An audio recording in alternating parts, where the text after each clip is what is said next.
So we're going to talk today about Charles Haddon Spurgeon, who was the pastor of the Metropolitan Tabernacle in London from around 1854 to 1892 when he passed away. He came to the Metropolitan Tabernacle when it was called the New Park Street Chapel. They often would name churches after the street that they were located on. And at New Park Street, he came there when he was 19 years old.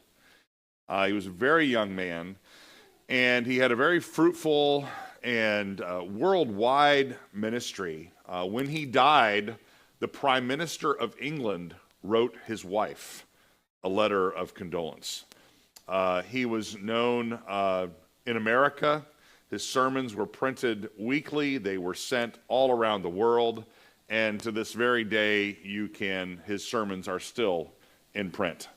And so Spurgeon was a faithful pastor, a faithful husband, a faithful father. He ran an orphanage. He ran a pastor's college. He was incredibly busy. He wrote upwards of like 100 letters. Now, they would have been short, maybe we want to equate it with like a brief email. Letters a week to people all around the world. He read about 6 volumes a week. He was a prolific reader, had a massive library, just an incredible student, and a very godly man. So I really can't say enough wonderful things about Spurgeon. Not that he wasn't a sinner, but he was a sinner saved by grace. And in the last 4 to 5 years of his life, there was a controversy that he became deeply embroiled in, and eventually he just died. I think it just wore him out. He died when he was about 57 or so years of age. He was not very old. And but in those years that he was alive, God used him greatly, and since he has been known throughout the last 150 years or so as just he's often referred to as the Prince of Preachers, but he was an incredible faithful husband and pastor as well. So we want to talk about this controversy that happened toward the end of his days. And if we can go to the next screen, Jason, we're just going to kind of click through about 4 different things here. As an overview, I want to look at the background of the Baptist Union, what I'm going to call the sword and the trowel, and tracing the story kind of chronologically, and then finally the nail in the coffin, how this controversy, he referred to it months before his death. He said, "The fight is killing me." And his wife confirmed that after he passed. So thinking about the background of the Baptist Union, the Baptist Union, if you look on the next screen here, the foundation of it was in 1813, and it was a union of particular Baptist churches affirming the Second London Confession of Faith. So coming out of the 18th century, the particular Baptists specifically were a rather vibrant group of people, very committed to missions. They had strong associations, and they were coming together looking ahead to the 19th century as a time where they really needed to kind of gather their forces together and pool their resources for the purposes of missions at home and abroad and the propagation of the gospel. So in 1813, under the leadership of a couple men, John Rippon and Joseph Ivamy, John Rippon there at the top, was a leader in the particular Baptist in the early 19th century, and he was what we might call a collector of all things Baptist. In the latter years of the 18th century into the 19th century, he edited a work known as the Baptist Annual Register, which you can find online, or you can purchase some copies of it that are reprints. And it's just like anything that happened in the particular Baptist movement, he tried to stick it in the Baptist Annual Register. Obituaries, ordination sermons, statistics, data about the size of associations, missionaries that went overseas, influential sermons that happened that year. Ripon was collecting it. Joseph Ivamy was kind of like, I think of like the collator of all the information, and he puts all this stuff together in a 4-volume history of the English Baptists. You can also purchase that still, or it's just available online. So John Ripon and Joseph Ivamy are the two primary voices and primary leaders of the Baptists in the early 19th century that bring about the formation of the Baptist Union. And it is a union of particular Baptist churches that, for the most part, would have affirmed our own confession of faith. If we move forward just a little bit, the foundation of the Baptist Union shifts in 1832, and they state in their documents that we seek to be a group of churches, the ministers in churches, who agree in the sentiments usually denominated evangelical. So now we've gone from pretty much a full-orbed confession of faith to saying, well, we're a group of churches that agree in evangelical type sentiments, all right? One of the reasons that they made this modification in their documents was the work of a man named Dan Taylor, who was the head of a group called the New Connection Baptists. Now, Dan Taylor was not around in 1832, but Dan Taylor had been a leading General Baptist in the 18th century. Now, the General Baptists and the Particular Baptists are distinguished principally between their views on the atonement. That's where the titles particular and general. The particular being the Calvinistic Baptists that believe that Jesus died for the elect. He particularly redeemed them. And the General Baptists believing that Jesus made a general kind of atonement that made salvation possible, but didn't actually render an atonement efficaciously for anyone. So Dan Taylor in 1770 tried to bring revival and renewal to the General Baptist movement that had basically become dead in the 18th century. The General Baptists had gone the way of Arianism, Unitarianism. They denied the Trinity. They denied the Father, Son, and Holy Spirit as distinct persons of the one God. Dan Taylor comes back in and says, no, we need to return, the General Baptists need to return to their 17th century Orthodox confessions of faith, and they did have several. They had a confession called the Orthodox Confession and a confession called the Standard Confession, both written in the latter years of the 17th century, and both generally very good. They were Orthodox, all right? They were not our confession. We would not hold to them, but generally they were considered Orthodox confessions of faith. Dan Taylor wanted to renew the General Baptists to that 17th century commitment, so he founded in 1770 the New Connection Baptists. Well, those New Connection Baptists, they hung on for several years, and in the early years of the 19th century, the Particular Baptists really wanted to bring the New Connection Baptists in with them so we can be a full Baptist union. We can get all the Baptists in England all together doing this commitment to missions and evangelism, and we can prosper this way. We can grow. We can get bigger, all right? And so one of the ways that you get bigger is by lowering the standards on how people get in. I mean, that's just kind of what you do, all right? If it's too hard to get in, if the fence is too high, then not many people can do that. So you just kind of lower the hedge a little bit, all right? Well, the problem was the New Connection Baptists didn't really want to join the Calvinistic Baptists. And so the New Connection Baptists said, no, we're not going to come. It was around 1891 when the New Connection Baptists finally joined the Baptist Union. It took a long time. Well, over the course of 1832 to 1891, the Particular Baptists continued to lower the bar. Oh, we just can't get these guys in here. We just can't get this group to prosper. So in 1873, what the Baptist Union did is they declared this principle.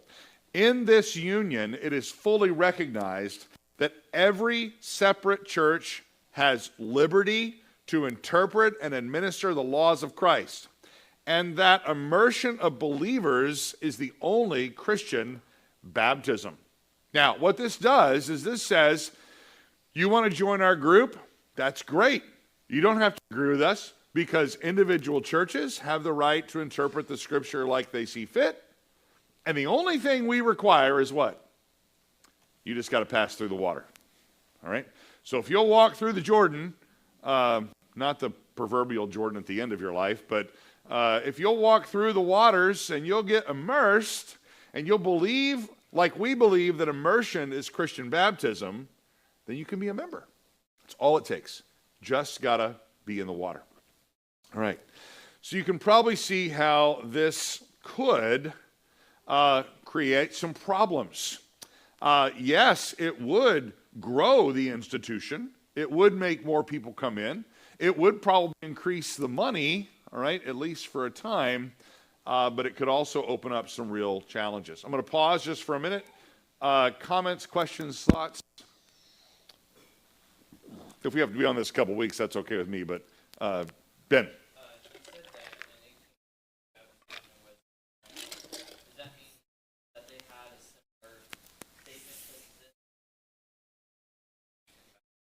All I can really find at this point is that in 1813, the only churches that were members were particular Baptist confessional churches.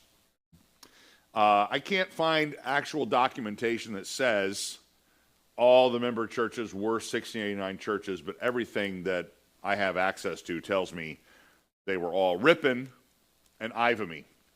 The two leading voices in the formation of the Union were particular Baptists.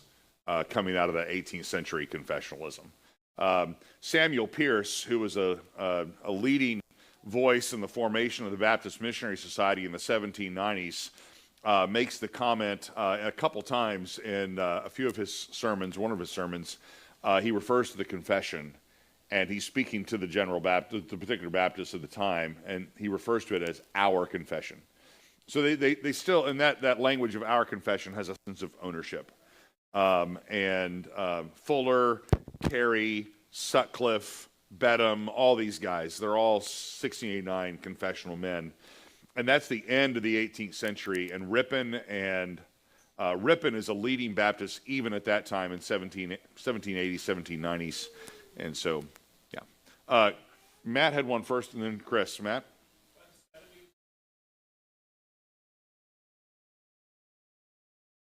Say that again.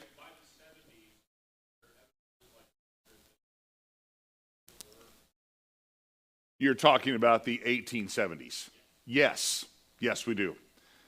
We have conversations and letters. We'll mention some of those letters here in just a little bit. And there are documents that would show that there were churches that were not holding to Orthodox doctrine. Yeah. Chris?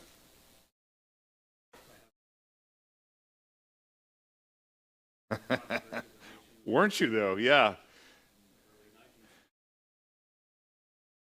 So that is, Chris is mentioning the book right now. The men are reading Machen's Christianity and Liberalism. This just sounds like a ditto, but about 100 years prior. And then if we go from the early 20th century to the latter part of the 20th century, we see the same thing happening in the Southern Baptist Convention. And still even today, stuff like this going on in the Southern Baptist Convention.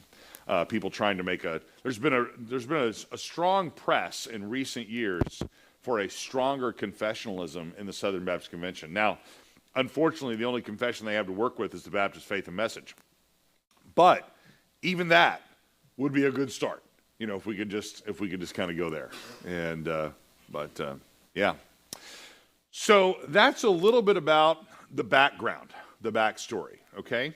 What I want to do now is trace the story kind of from the 1880s when Spurgeon kind of comes into the scene, right?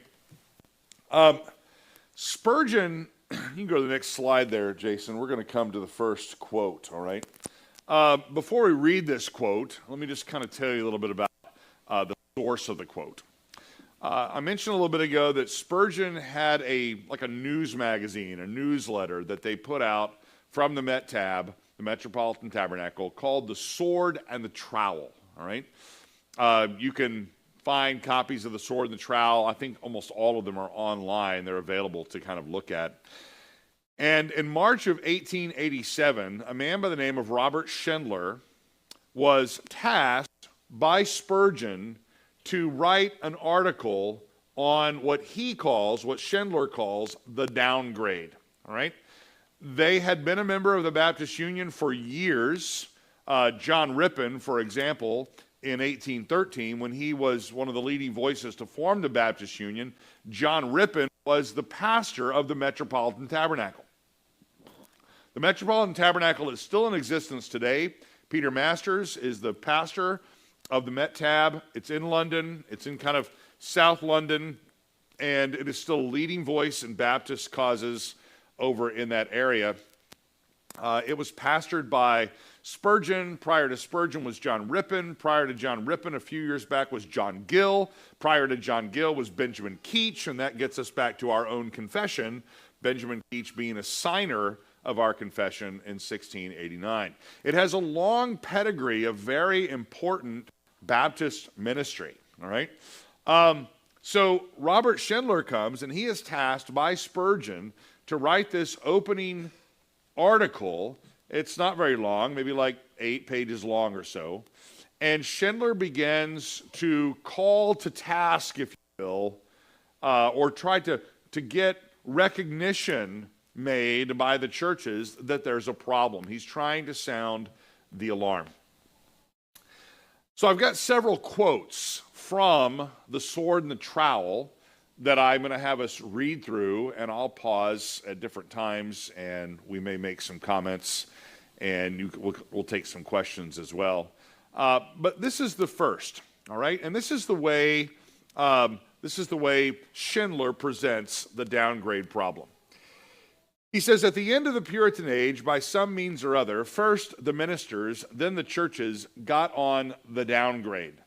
Now later, after Spurgeon dies, Susanna Spurgeon is going to compile, among others, Spurgeon's autobiography.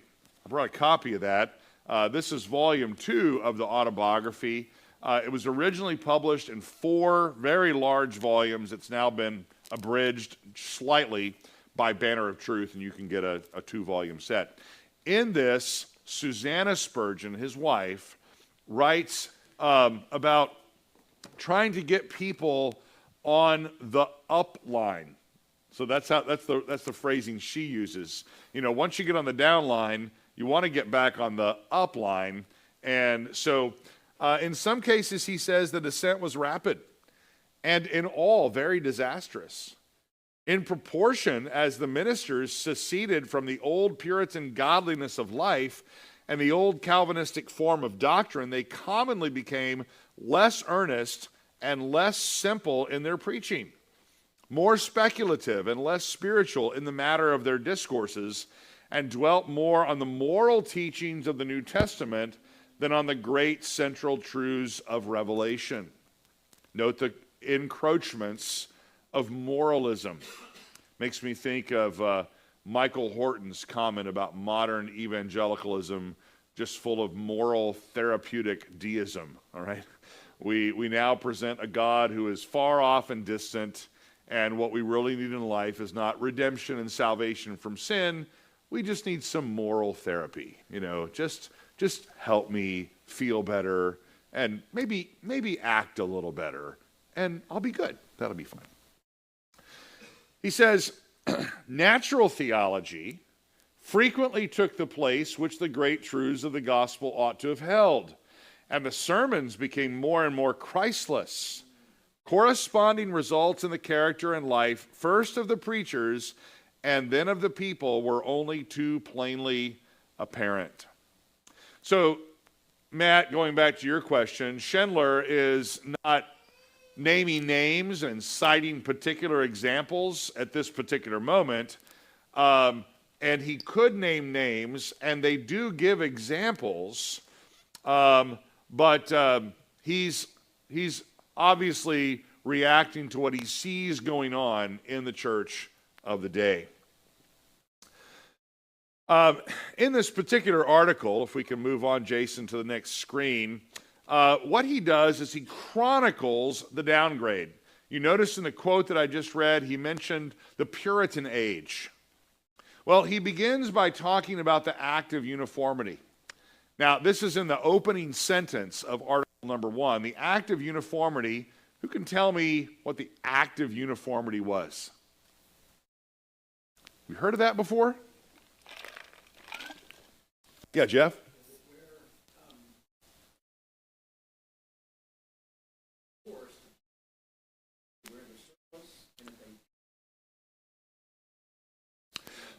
They were forced to do several things, yes, and the surplus would have been one of those. What they were forced to do was to conform their ministries to the T of the Book of Common Prayer. So the Book of Common Prayer had for years been the standard direction for ministry of the Church of England, but they hadn't held ministers, feet to the fire, so to say. They'd kind of allowed some maybe conscientious objection about certain things, or they just didn't worry about everything. But in 1662, Charles II, who had been brought back to the English throne in 1660, made it a rule, a law, like the Medes and the Persians, that every minister in the Church of England is going to conform exactly to the Book of Common Prayer. And many of the Puritan ministers were like, in all good conscience, we can't do that. I mean, we love the Book of Common Prayer. It's great, lots of wonderful stuff, but we can't do everything in the Book of Common Prayer. They saw that there were still like Roman Catholic things that were still in the Book of Common Prayer that needed to be excised. But they knew, they weren't going to get excised, so they just kind of left those alone. But in 1662, the Act of Uniformity said, you conform or you're gone. And overnight, some 2,000 ministers were ejected from their pulpits. So imagine what happens to the Church of England if overnight 2,000 faithful gospel preaching ministers are gone the next Sunday. What are you going to do? All right. It's interesting if you're like into the Jane Austen, book or movie scene or whatever. Sometimes they will talk in some of the Jane Austen stories about all the preacher did today was read from Fordyce's sermons. It was so boring, all right?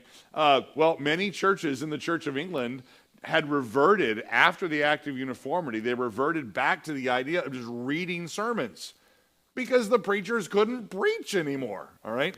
They had done this earlier in the Church of England to kind of maintain uniformity, but the Puritans had broken free from that.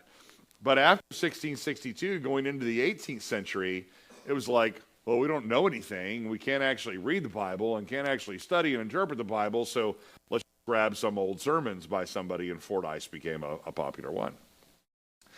Well, there's also a rise during this period of rationalism, reason triumphing revelation. These are the early years of what we often call the Enlightenment, where there is an exaltation of human reason that moves into the 18th and even early 19th century. And this rise of rationalism began to have reason trumping revelation, and sound doctrine is a casualty, all right? There are several corruptions that creep into nonconformity. Arianism, Socinianism, Unitarianism, antinomianism, all right? Now these are kind of big fancy ism words that speak about heresies. Matt was asking, are there examples of heresy actually in the church in these days? Yes, there are Arians, those who deny that Jesus is eternally equivalent with the Father, that he is not of the same substance as the Father and the Spirit. Socinianism goes back to Socinius, an earlier heretic in the church. Unitarianism, denying the doctrine of the Trinity, that God is one in essence and three in person, Father, Son, and Holy Spirit. Antinomianism, the idea that the law of God has nothing to say to the Christian. And so as these kinds of corruptions are on the rise and orthodoxy is on the downgrade, if you will, all kinds of errors begin to creep into the church. Let's look at another quote by Schindler here. Jeff? Well, there's Faustus Socinius, and I think he has, I forget if Faustus is the originator of Socinianism. There's another guy, he has like a son or maybe a father. And Mitchell, do you remember where the origin of Socinianism comes from? It's like 15th, 16th century. And is it Faustus? Is he the first guy? Yeah. It's kind of a movement rejecting the sun and an unsound Christology, and it kind of fits in with this whole idea of reason trumping revelation type thing. People looking at Scripture from a real rational perspective. Well, Jesus can't be actually God in the flesh. That doesn't make any sense to my mind, and so they reject these kinds of things. Yeah, exactly. The Bible does say he was, so that's enough for me. Schindler goes on and says, as is usual with people on an incline, some who got on the downgrade went further than they intended, showing that it is easier to get on than to get off, and that where there is no break, it is very difficult to stop. These who turned from Calvinism may not have dreamed of denying the proper deity of the Son of God, renouncing faith in his, and it says stoning death, and I think this is a misspelling. I think it's his atoning death. I think that's what he means here. And justifying righteousness and denouncing the doctrine of human depravity, the need of divine renewal, and the necessity for the Holy Spirit's gracious work, in order that men might become new creatures. But dreaming or not dreaming, this result became a reality. Schindler also says, these facts furnish a lesson for the present times when, as in some cases, it is all too plainly apparent men are willing to forego the old for the sake of the new. Note this last line. But commonly it is found in theology that which is true is not what? And that which is new is not true. That's a memorable type statement. All right.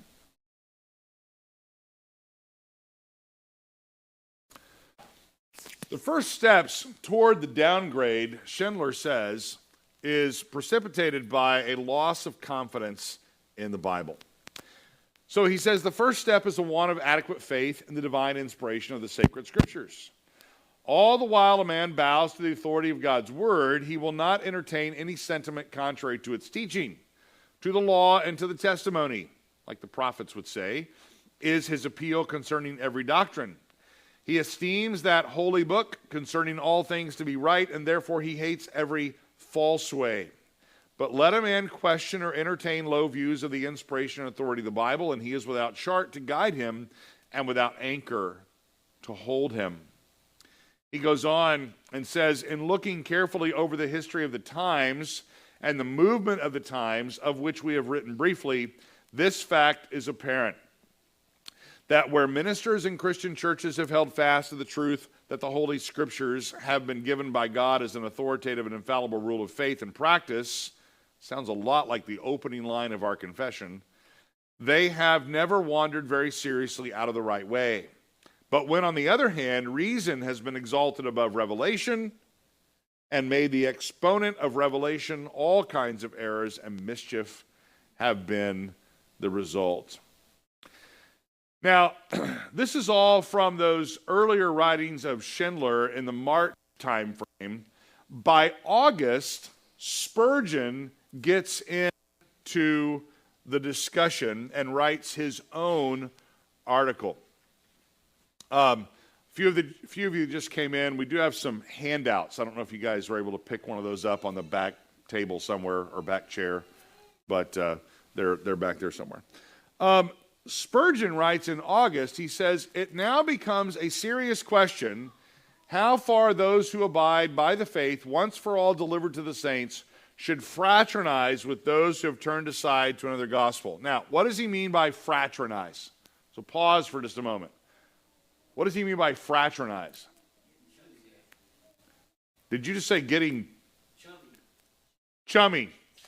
I thought you said chubby. And I thought, well, getting chubby with. Yeah. Spurgeon could probably do that too. He was kind of chubby. And this little thing doesn't do him justice. It should have been a little bit wider. Yeah, there you go. So, yes, to kind of connect with. Now, what's he alluding to though here? Yes, but even more, he's beginning to question whether he should stay in the what? The Baptist Union. Okay? This is the question of the day. The union that the previous pastor of his church had founded. All right? Shall we now break with them? So he says, Christian love has its claims, and divisions are to be shunned as grievous evils.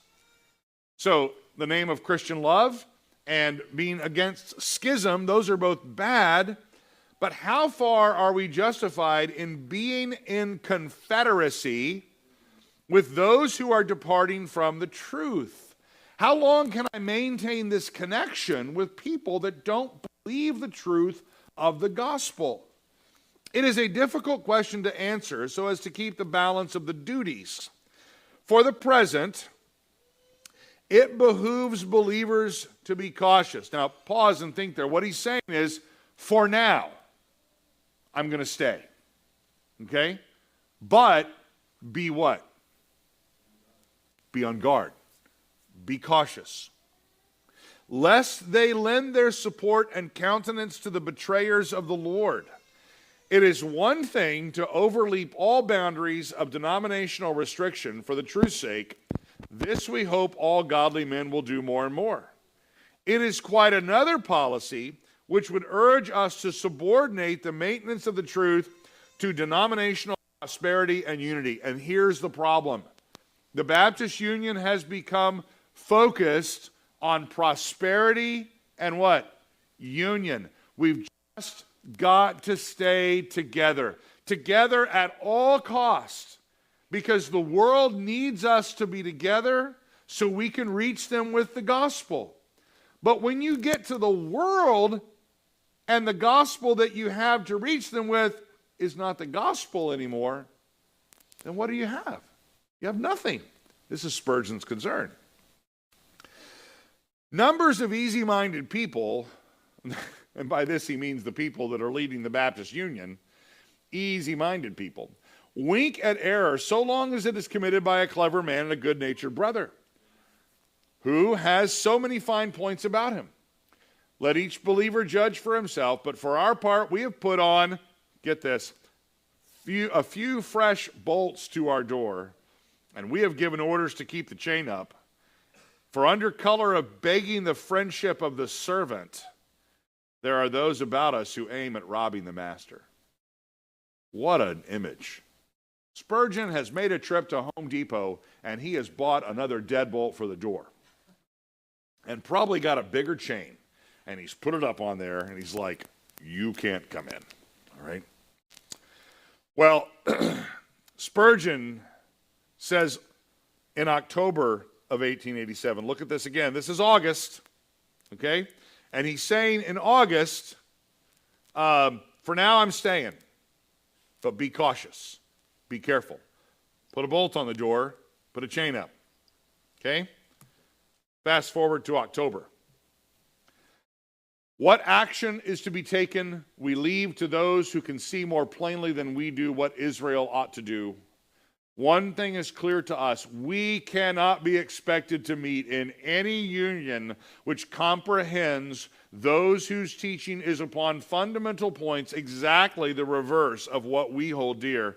To us it appears that there are many things upon which compromise is possible. But there are others in which it would be an act of treason to pretend fellowship. Can you see his caution is giving way now to alarm? With deep regret, we abstain from assembling with those whom we dearly love and heartily respect, since it would involve us in a confederacy with those with whom we can have no communion in the Lord. He's saying we can't come. So he writes a letter. He writes a letter to Samuel Harris, the General Secretary of the Baptist Union. Let's go one more, Jason. Sorry. October 28th, 1887, a letter to Samuel Harris Booth, who is the General Secretary of the Baptist Union. Now, before we read the letter, a little context. Booth and Spurgeon are longtime friends. Okay? If we had a Booth bobblehead, they'd be facing each other. They'd be happy to talk. They are good friends. They've been together for years in the Baptist Union, fellow ministers, all right? They have a correspondence between the two men that's quite deep. In fact, it was Booth who sometime previous to 1887 had reached out to Spurgeon and had asked Spurgeon to basically be the whistleblower on the Baptist Union to sound the alarm that there were problems. And when Spurgeon came out and sounded the alarm, Booth is like, well, I don't know what he's talking about. And we have the letters. But it was private correspondence. And Spurgeon wouldn't give Booth up. Booth knew that there was a problem. But Booth didn't have the courage to actually stand with Spurgeon and sound that alarm himself. Now you'll find out more again why in a few minutes. Spurgeon writes Booth and says, "Dear friend, I beg to intimate to you as the Secretary of the Baptist Union that I must withdraw from that society. I do this with the utmost regret, but I have no choice. The reasons are set forth in The Sword and the Trowel for November." It's coming out next month. And Booth fully knew what the reasons were. "And I trust you will excuse my repeating them here. I beg you not to send anyone to ask me for reconsideration. I fear I have considered too long already. Certainly every hour of the day impresses upon me the conviction that I am moving none too soon. I wish also to add that no personal pique or ill will has in the least degree operated upon me. I have personally received more respect than I desired. It is on the highest ground alone that I take this step, and you know that I have long delayed it because I hope for better things." Note that phrase, you know. Because I've written you, and you've written me. You know. Yours heartily, C.H. Spurgeon. It's just a heartbreaking kind of letter. And the heartbreak just gets more. Maybe time for like a question if somebody's got one. If not, that's okay. Yeah, Mitchell.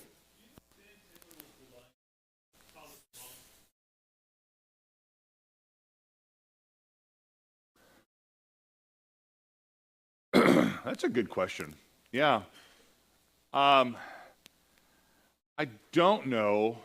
Now, just to make sure I'm connecting this, Monk would have been 17th century General Baptist, right? He's the guy that wrote against Caffin?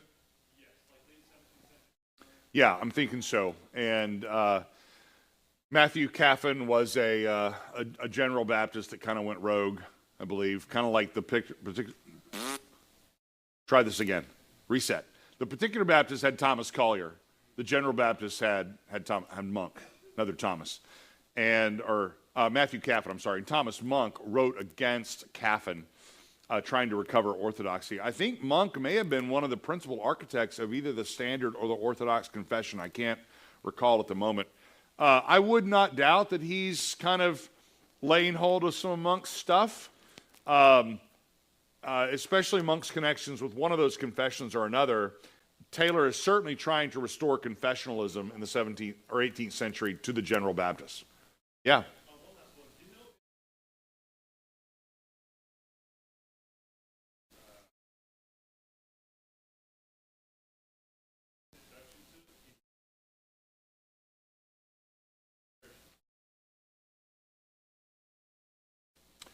I don't know. No. You say Spurgeon's interpreter? Oh, his book. I was thinking of like, wonder what language they interpreted Spurgeon to. Yeah. English to English? Yeah, that'd be good. His little book, The Interpreter. No, I'm not familiar with it.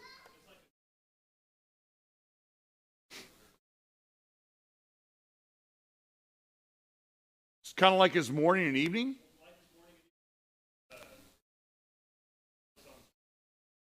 Wow. A 9-pound book. You probably need to get a copy of that. Well, you can bring that in. Valerie can carry it for you. You know, that's a big book. Wow, can you imagine sitting the kids down for family worship and slamming your 9-pound book on the table? Sit down, kids. That's big. I don't know about that. That is interesting, though. And so, yeah. So what I want to do at this point is turn from that gives you kind of the backdrop to lead up to 1887 when he writes to Booth, I'm gone, all right? There's a sword, though, with the sword and the trowel. It's going to go both ways. I mean, Spurgeon's going to wield the sword, but the Baptist Union is going to use it on him as well.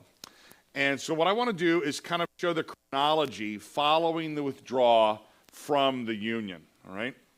So it begins by, after he writes this letter, the Baptist Union Council meets. Now, it's not the whole union. It's just a smaller council of men. It's a size group.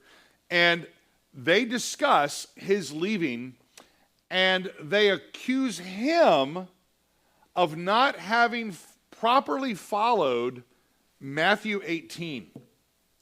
Now, Matthew 18 is, when your brother sins against you, you go to your brother. You try to work it out between the two of you. If you win him over, great. If not, take one or two more.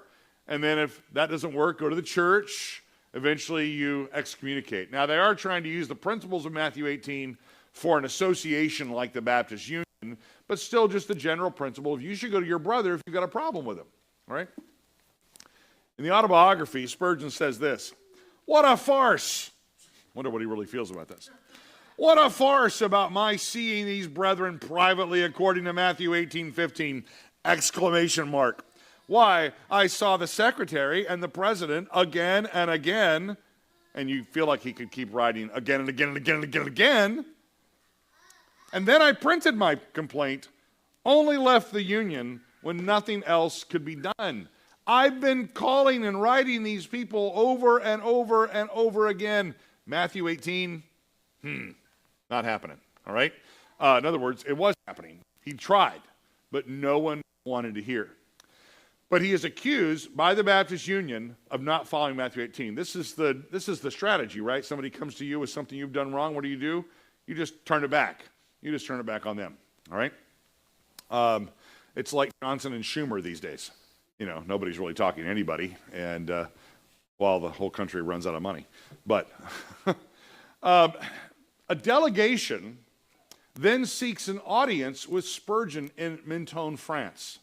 Spurgeon would regularly retreat to France because he had poor health, and the air was better there, the climate was better, the humidity, whatever, and his gout did better in Menton than it did in the misty fog of London. All right, he sends them back a telegram and says, "Don't come. I don't want to see you. I'm down here in Menton. I'm relaxing." Didn't say it quite like that, but that's the idea. I don't want to mess with that down here. There's nothing you're going to say to me that's going to change my mind. I can talk to you when I get back. So when he gets back to the tabernacle, he is visited by a delegation at the Metropolitan Tabernacle on January the 13th, 1888. All right? Now, the delegation is made up of 4 men, at least it's intended to be. Samuel Booth, who is the secretary of the Baptist Union, James Culross, who is the outgoing president of the Union, John Clifford, who's the incoming president, and a man named Alexander McLaren. Now, of this group, Alexander McLaren is probably the most conservative and probably would have sympathized with Spurgeon, but he was sick and couldn't come.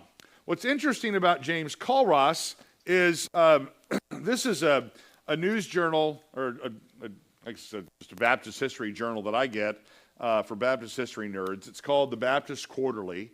And a couple of years back, in 2 different issues, there are 2 articles talking about the correspondence that went on between Spurgeon and Culross. There are 4 letters that are sent back and forth between these two men in which they talk about the need for stronger confessionalism. Culross is on an opposite side of Spurgeon. He doesn't see the problem that Spurgeon sees. But again, Matthew 18, they're doing it. They're talking to one another. They're meeting as best they can. Spurgeon's in London. Culross is in Bristol, opposite sides of the country. It's not that they can just have coffee.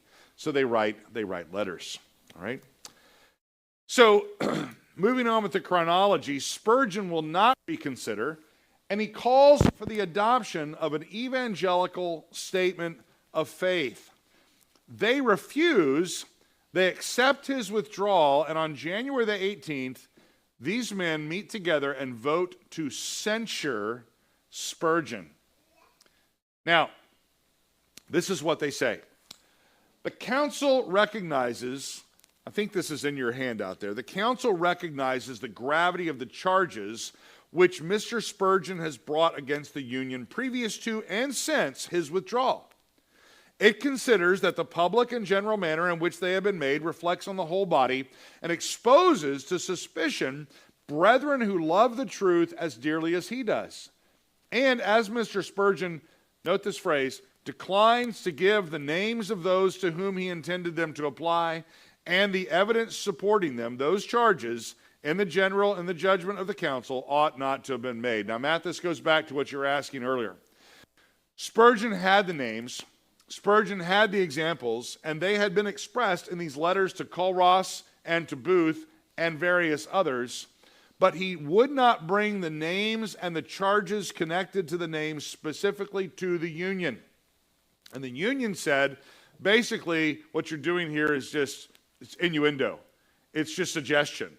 It's just implication. You're not actually telling us anything we need to know. Spurgeon's reply in another letter is that it wouldn't matter if I told you the names because you do not have the theological, confessional foundation with which to discipline them, with which to kick them out. If the only requirement for membership in the Baptist Union is immersion, he wasn't ever saying these guys aren't immersed. But that's the one irreducible minimum for membership in the Baptist Union. And Spurgeon's like, what does it matter if I come out? It's just going to make it personal. It's just going to make it like it's me against them. I'm just trying to say bad things about them. You can't do anything. So he's arguing that we have to get a stronger confessional basis for our unity. Then we can deal with people. If we don't have that, then it's worthless just to throw names around. That's just like me being rude, right? So, next screen here. Joseph Angus and Charles Spurgeon's brother, James Spurgeon, moved for the adoption of a statement of faith the next month, February 1888. A brief evangelical statement was approved, 35-5. It had like 6 statements. We believe in God, we believe in the Bible, we believe in Jesus and the cross, we believe in heaven and hell. Things kind of like that. You got to wonder why 5 guys couldn't agree with such a basic statement of faith. Who are these 5 guys? That in itself should have made them realize we got 5 guys that can't agree to these basic things, all right? A preamble, though, is affixed by a man named John Clifford, the guy there on the right. Now here's the preamble. So again, keep in mind, everything that was said about the evangelical statement of faith, that sounds good. Joseph Angus and James Spurgeon are on Charles Spurgeon's side, but Clifford comes in and says, we got to put this at the top. First, that the doctrinal beliefs of the union are and must be determined by the doctrinal beliefs of the churches and associations of which the union is composed. Okay? Second, that the council of the union, therefore, disclaims altogether any authority to formulate a new and additional standard of theological belief as a bond of union to which assent shall be required. We're not going to press anything on the churches that says you have to agree with this in order to be a part of what's going on. So anything that the evangelical statement gave, the preamble did what? The preamble took away. So what does it matter if we have all this? We're back to immersion. All right? John Clifford, one of his statements he made during these days was, we cannot save or help them, that is the world, by the clashing of our creeds. The noise bewilders. This is the whole no creed but the Bible that you hear from many Baptists. Spurgeon replies and says, its form, that is this new statement, is totally different from that which was agreed upon by Dr. Angus and my brother. The preamble gives it another meaning altogether. It is an historical document, but it's not a basis of union such as I recommended. Now we're going to stop there. Questions, comments, anything? We're about a minute busted here. Yeah, Tom?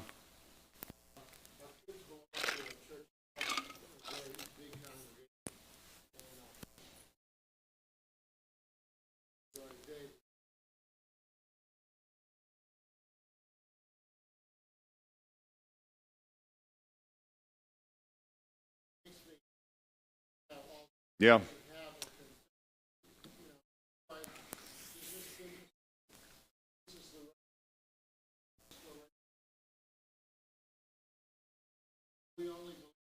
Oh, yeah, the whole Church of Christ movement founded by Alexander Campbell, the Campbellite movement, it's all no creed but the Bible. Bible alone, that's all we need.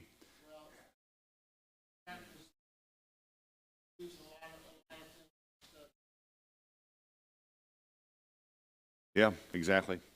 Well, so this is Spurgeon's reply to them. He's like, okay, now all these evangelical statements, they're just history statements. They're just saying, I believe in a God who exists. I believe in Jesus came and died and he rose again. I believe in a future heaven and hell. But we can't use these. It's like having bullets, but you can't put them in your gun. It's like being Barney Fife. You just got to keep them in your pocket. Sorry, Tom. It's going to be Mary Jane, you're a nurse. Tend to him. He needs help over there. Yes, no, I get it.